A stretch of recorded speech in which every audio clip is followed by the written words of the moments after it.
investors. I'm Suhail and I'm teaching you financial management. Students, last lecture में हमने पढ़ा था कि कॉस्ट ऑफ कैपिटल क्या होता है और हमने देखा था कि cost of debt and cost of preference shares हम कैसे कैलकुलेट करते हैं. So let's have a quick recap जो अभी तक हमने कॉस्ट ऑफ कैपिटल के बारे में पढ़ा. पहले हमने देखा था कि कॉस्ट ऑफ कैपिटल क्या होता है.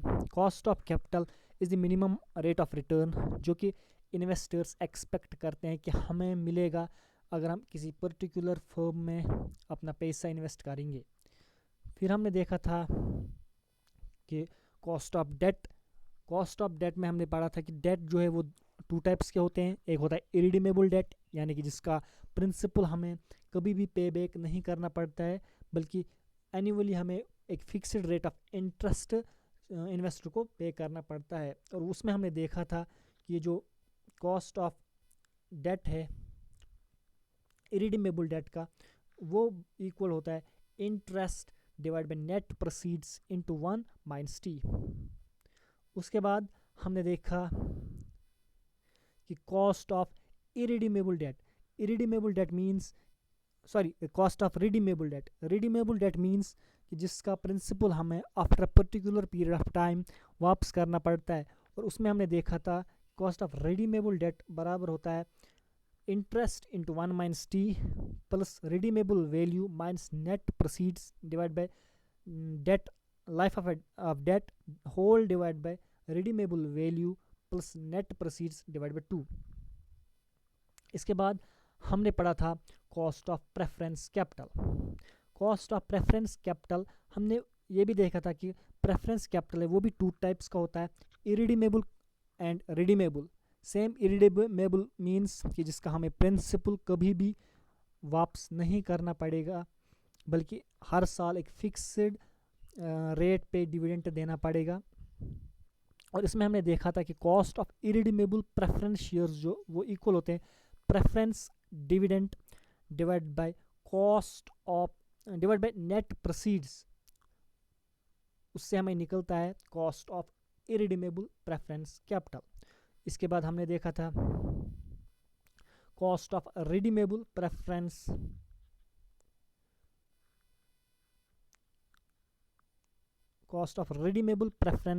कैपिटल. और उसमें हमने देखा था कि cost of preference capital equal होता है preference dividend plus redeemable value minus net proceeds divide by number of life of preference capital whole divide by redeemable value plus net proceeds divide by 2. और आज जो हमें पढ़ना है, आज हमें पढ़ना है कॉस्ट ऑफ इक्विटी. स्टूडेंट्स, आप सबको पता होगा कि अभी तक जो हमने पढ़ा था कॉस्ट ऑफ डेट या कॉस्ट ऑफ प्रेफरेंस शेयर्स, दोनों में एक बात कॉमन थी. वो क्या था कि दोनों में एक फिक्स्ड रेट देते थे, फिक्स्ड रेट ऑफ इंटरेस्ट देते थे हम डेट में, और फिक्स्ड रेट ऑफ डिविडेंड हम देते थे प्रेफरेंस कैपिटल में. बट इक्विटी कैपिटल में क्या होता है कि हम एक फिक्स्ड रेट नहीं देते हैं, बल्कि हम किसी साल डिविडेंड पे भी करते हैं और किसी साल नहीं करते हैं. इट टोटली डिपेंड्स ऑन कि कंपनी के पास प्रॉफिट्स है या नहीं है. बट इसका मतलब ये नहीं है कि इक्विटी कैपिटल जो है वो हमें फ्री में मिलता है.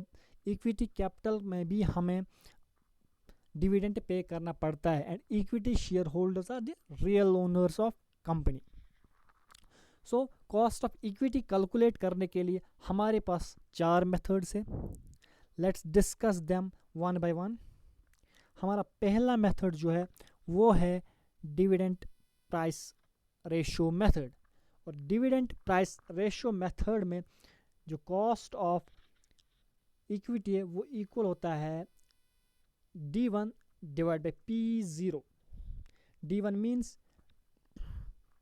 Expected dividend of year first. जो एक्सपेक्टेड डिविडेंड है नेक्स्ट ईयर का जब एक साल कंप्लीट होगा, वो यानी कि D1 एक्सपेक्टेड डिविडेंड, उसको हम डिवाइड करेंगे P0 यानी कि current market price of shares. जो हमारे शेयर्स होते हैं उनकी करंट प्राइस क्या है वो हम डिवाइड करेंगे, उससे हमें निकलेगा cost of equity. So let's understand this with an example. So let's solve a question जिससे हम ये मेथड अच्छे से समझेंगे. This is the question. A company issues 1000 equity shares of 100 each. This means market price of shares जो है current market price वो 100 rupees है, लेकिन इन्होंने इशू किया at a premium of 10% premium. 10% premium पे इन्होंने इशू किया. मीन्स कि शेयर्स की मार्केट प्राइस जो थी करंट मार्केट प्राइस वो 100 थी, बट कंपनी ने 10% प्रीमियम लिया. मीन्स कि उन्होंने एक शेयर 110 रुपीज़ में सेल किया. और कंपनी जो है वो 20% डिविडेंड पे करती है इक्विटी शेयर्स पे फॉर द पास्ट 5 ईयर्स. और एक्सपेक्ट किया गया है कि इन फ्यूचर भी कंपनी 20% डिविडेंड ही पे करेगी. और हमें कैलकुलेट करना है कॉस्ट ऑफ इक्विटी कैपिटल. हम जानते हैं कि कॉस्ट ऑफ इक्विटी कैपिटल बराबर होता है expected dividend divide by current market price. और एक्सपेक्टेड डिविडेंड क्या है? 20%. 20% किस पे? On current market price. Means 20% on 100 rupees. 100 rupees का 20% वो इक्वल हुआ 20 रुपीज़. मीन्स एक शेयर पे हमें 20 रुपीज़ डिविडेंड पे करना पड़ेगा. और जो हमारे पास current market price of share है वो तो 100 था, लेकिन कंपनी ने 10 रुपये प्रीमियम भी लिया. मीन्स टोटल क्या हुआ? 110. टोटल हुआ 100 जो करंट मार्केट प्राइस है और प्लस प्रीमियम की 10 मीन्स 110. सो तो कॉस्ट ऑफ इक्विटी किसके इक्वल आएगा? 20 रुपीज़ मीन्स जो हमें डिविडेंड देना पड़ेगा डिवाइड बाय 110 इंटू परसेंटेज का 100. वही हमने यहाँ पे किया है और आंसर आएगा 18.18%. आई होप आपको ये क्वेश्चन समझ में आया होगा. सो let's move further. Second method जिससे हम कॉस्ट ऑफ इक्विटी कैलकुलेट करते हैं that is growth in dividend method. अभी जो हमने पिछली वाली एग्जांपल की थी उसमें हमने देखा था कि जो डिविडेंड है वो ग्रो नहीं करता है. मींस पिछले साल भी हमने 20% दिया था, उससे पिछले साल भी, नेक्स्ट ईयर भी हमने 20% ही देंगे. लेकिन कभी ऐसा भी हो सकता है कि कंपनी जो है वो डिविडेंड बढ़ाए. Means grow, dividend pay out ratio जो है वो इंक्रीज हो. तो उस केस में हम कैसे कॉस्ट ऑफ इक्विटी कैलकुलेट करेंगे? वो इस मेथड से हम करेंगे. और इस मेथड से जब हम कैलकुलेट करेंगे तो हमारी कॉस्ट ऑफ इक्विटी जो है वो आएगी expected dividend divided by current market price of shares. Means जो अभी तक हमने पिछले वाले मेथड में देखा था. और प्लस हम करेंगे ग्रोथ रेट. मींस जी, ग्रोथ रेट हम प्लस करेंगे. So let's understand with an example. ये हमारे पास question. A company issues 1000 new shares of 100 each at par. यहाँ पे देखिए 100 रुपीज़ है current market price of shares और हमने पार पे सेल किया. कंपनी मींस उसने 100 पे ही बेचे हैं शेयर्स. और flotation cost means cost of issue जो आया वो 5% आया of share price. Share price के 5% जो है वो हमें कॉस्ट ऑफ इशू लगा. और कंपनी जो है वो पे करती है डिविडेंड 10 रुपीज़ पर शेयर. हम डिविडेंड देते थे इनिशियली हम 10 रुपीज़ देते थे डिविडेंड. बट नाउ जो the growth in dividends is expect to 5%. अब डिविडेंड्स ग्रो होंगे 5% से. Compute the cost of equity means dividend में 5% ग्रोथ होगी. सो हमें पता है कि कॉस्ट ऑफ इक्विटी जो है वो होता है expected dividend plus current market price divide by current market price plus growth rate. So यहाँ पे जो डिविडेंड है वो 10% है. डिविडेंड वहीं से बोला गया था कि 10 रुपीज़ हम पर शेयर डिविडेंड देते हैं. उसको हम डिवाइड करेंगे current market price of shares जो कि 100 दिया गया है, यहाँ पे दिया गया था 100 दिया गया था, और उसको हम प्लस करेंगे 5% जो कि ग्रोथ रेट है 5%, यही हमने यहाँ पे किया। सॉरी, फ्लोटेशन कॉस्ट जो था वो था 5%, वहीं से दिया गया था। फ्लोटेशन कॉस्ट मीन्स 100 रुपीज़ जो कि मार्केट प्राइस थी शेयर्स की, उसका 5% हमें लगा फ्लोटेशन कॉस्ट, मीन्स 5 रुपीज़ हमें लगी flotation cost means cost of issue. ये हम माइनस करेंगे 100 रुपीज़ में से, 100 रुपीज़ में से ये फ्लोटेशन कॉस्ट हम 5 रुपीज़ माइनस करेंगे, तो नेट प्रोसीड्स जो एक शेयर पे कंपनी ने कलेक्ट किया वो था 95 रुपीज़। तो डिविडेंड वहीं से दिया गया था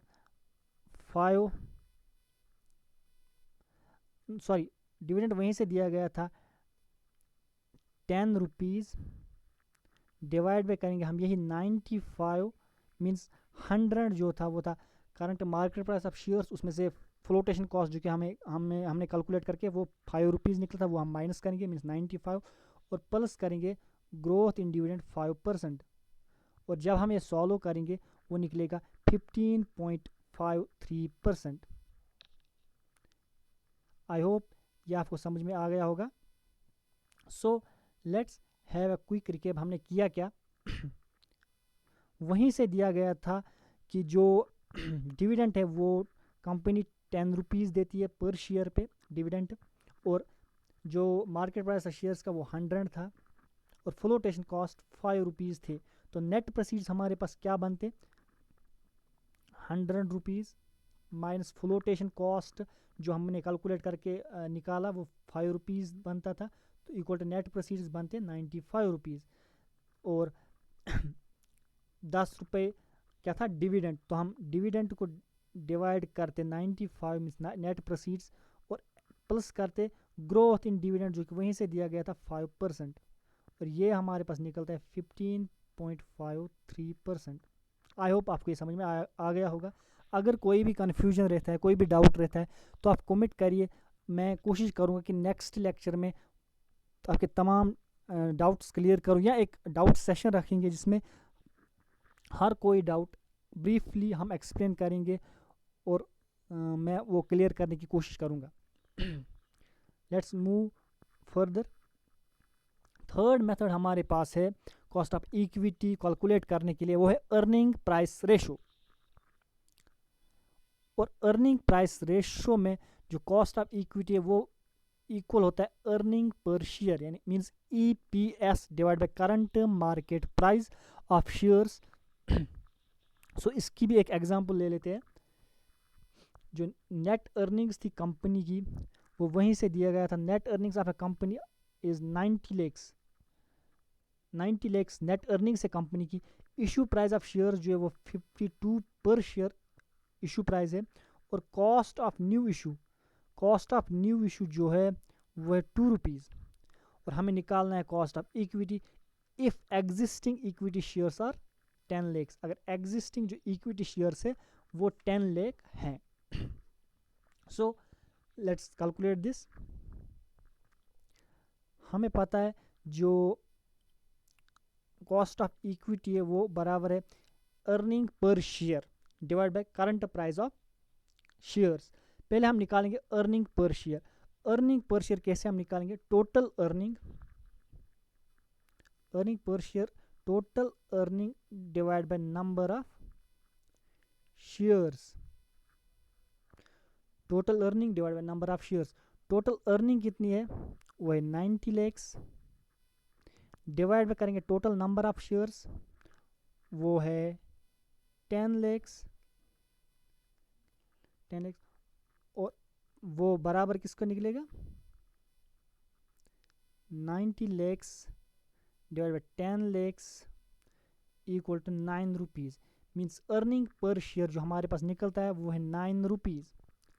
और दूसरा हमें क्या चाहिए, दूसरा हमें चाहिए net proceeds. Net proceeds means कितना एक कंपनी के पास कैपिटल आया इनिशियली, तो वो हम देखेंगे कि करंट जो प्राइस है शेयर की वो कितनी है, वो थी 52 रुपीज़, 52 रुपीज़। उसमें से हम माइनस करेंगे 2 रुपीज़। कौन से 2 रुपीज़? ये कॉस्ट ऑफ इशू, जो कॉस्ट ऑफ इशू के थे 2 रुपये, वो हम माइनस करेंगे तो वो निकलेगा 50 रुपीज़।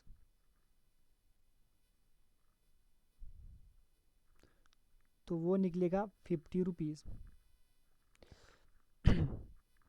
सो यही यहाँ हमारे पास आया, अर्निंग पर शेयर आई हमारे पास अब 9 रुपीज़, और नेट प्रोसीड्स जो थी वो आया 50 rupees.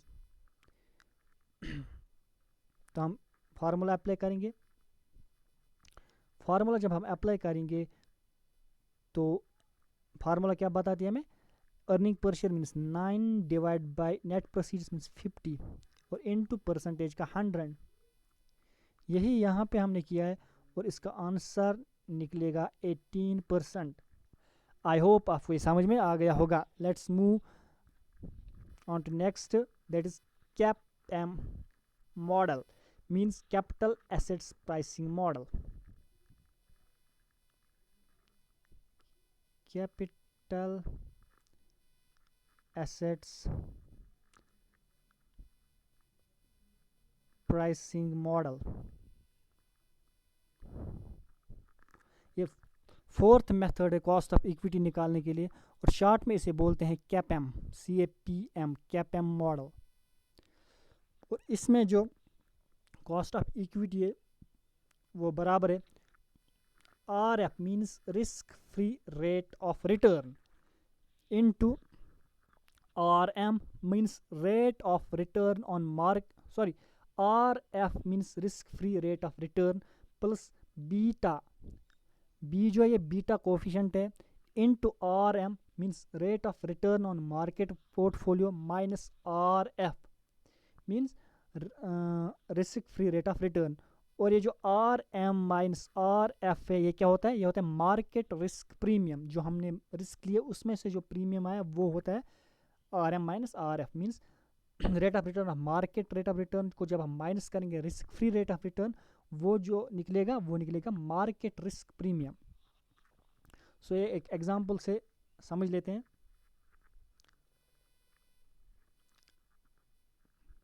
Risk free rate of return 11%, beta coefficient जो वो 1.25% है।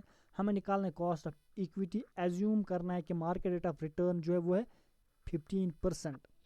सो हमें पता है formula risk free rate of return plus beta into market rate of return minus risk free rate of return. वहीं से दिया है कि जो risk free rate of return है वो 11%, बीटा भी वहीं से दिया है 1.25, उसको हम करेंगे इंटू 15% जो वहीं से दिया है market rate of return minus risk free rate of return 11%। और जब हम ये सॉल्व करेंगे तो हमारे पास आएगा 16%। आई होप ये समझ में आ गया होगा। चलिए आगे बढ़ते हैं। Next is cost of retained earnings. Students, retained earnings क्या होता है? रिटेन्ड अर्निंग्स होते हैं कि जो हमें डिविडेंड देना था इक्विटी शेयर होल्डर्स को वो हम नहीं देंगे, बल्कि वो रिटेन करेंगे और वो फ्यूचर प्रोजेक्ट्स में इन्वेस्ट करेंगे। तो मतलब ये वही होता है, इक्विटी शेयर होल्डर्स का ही पैसा होता है। तो इसका भी जब हम कॉस्ट निकालेंगे तो रिटेन्ड अर्निंग्स का कॉस्ट तो इक्वल होना चाहिए कॉस्ट ऑफ इक्विटी, जो यहाँ पे मैंने दिया है cost of retained earnings is equal to cost of equity, क्योंकि ये हम पैसा उन्हीं का था लेकिन हमने री इन्वेस्ट किया, इसको अपने पास ही रखा, कंपनी ने डिविडेंड्स डिस्ट्रीब्यूट नहीं किए, हमने अपने पास ही रखा, तो इसका जो कॉस्ट है वो इक्वल टू होगा कॉस्ट ऑफ इक्विटी के। बट इन केस जो इक्विटी शेयर होल्डर्स है वो प्रॉफिट्स लेते, वो अपना डिविडेंड लेते, उनको दो चीज़ें उनमें करनी पड़ती। एक चीज़ तो ये करनी पड़ती थी कि उनको जो ही वो डिविडेंड लेते तो उनको टैक्स देना पड़ता, तो उनको टैक्स देना पड़ता उस डिविडेंड में जब वो लेते। और दूसरा, जब वो री इन्वेस्ट करते वो पैसा, पहले लेते डिविडेंड फिर वो नए से इन्वेस्ट करते, तो उनको ब्रोकरेज चार्जेस लगते। मीन्स ब्रोकरेज चार्जेस, जब हम शेयर खरीदते तो उसमें से एक चार्ज लगता है जिसको कहते हैं cost of purchasing of share, उसको कहते हैं ब्रोकरेज चार्जेस। वो उनको देना पड़ता है, ब्रोकरेज चार्जेस। तो ये दो तो बेनिफिट हुआ इक्विटी शेयर होल्डर्स को। मीन्स एक तो वो अब क्योंकि उन्होंने डिविडेंड नहीं लिया, कंपनी ने रिटेन किया, तो अब उनको टैक्स नहीं देना पड़ेगा। दूसरा, उन्होंने ब्रोकरेज चार्जेस भी नहीं देने पड़ेंगे क्योंकि ऑलरेडी वो री इन्वेस्ट हुआ, इनको परचेज करने की ज़रूरत नहीं पड़ी न्यू शेयर। सो ये दो बेनिफिट्स मिलेंगे इक्विटी शेयर होल्डर्स को। तो ये दो हम माइनस करेंगे कॉस्ट ऑफ इक्विटी में से, माइनस करेंगे टैक्स, माइनस करेंगे ब्रोकरेज कॉस्ट, तो वो आएगा हमारे पास cost of retained earnings. You can see here cost of equity जो है वो बराबर होती है कॉस्ट ऑफ रिटेन्ड अर्निंग जो है वो बराबर होती है कॉस्ट ऑफ इक्विटी के। और जब टैक्स या ब्रोकरेज हम कंसिडर करेंगे तो कॉस्ट ऑफ इक्विटी जो है वो कॉस्ट ऑफ रिटेन्ड अर्निंग जो है वो बराबर होती है कॉस्ट ऑफ इक्विटी के into 1 minus T means tax rate को माइनस करेंगे, into 1 minus B means brokerage cost. Let's understand this with an example. Cost of equity वहीं से दिया गया है 15%, average tax rate of share holders is 40% है tax rate, और 2% है ब्रोकरेज कॉस्ट। तो हमें निकालना है कॉस्ट ऑफ रिटेन्ड अर्निंग्स। हम जानते हैं कॉस्ट ऑफ रिटेन्ड अर्निंग्स की फॉर्मूला ये है cost of equity into 1 minus T into 1 minus B.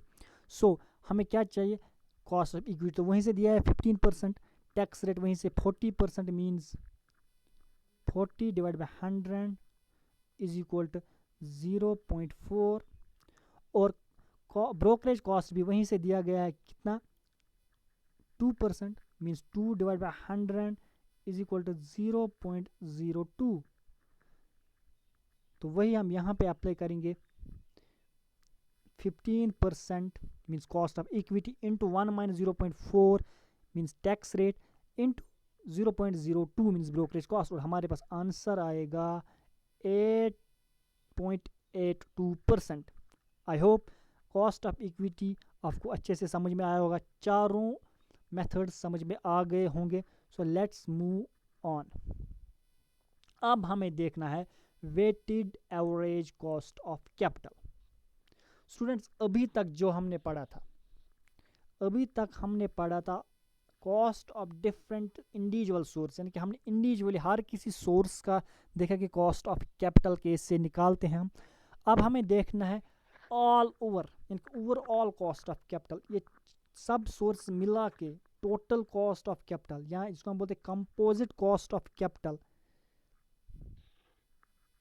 Overall cost of capital, या सिंपली हम इसको कहते हैं average cost of capital. Means सब डिफरेंट सोर्स जो इंडिविजुअल सोर्स है इनको मिला के अब total cost of overall cost of capital हमारे एक कंपनी का क्या आता है वो हमें देखना है। इसको समझते हैं फार्मूले से। KW means weighted average cost of capital बराबर होता है KE means cost of equity into WE weight of equity, plus KD means cost of debt, plus KD means cost of debt into WE means WD means weight of debt, plus KP means cost of reference capital into WP means weight of reference capital, plus KR means cost of retained earnings into WR means weight of retained earnings।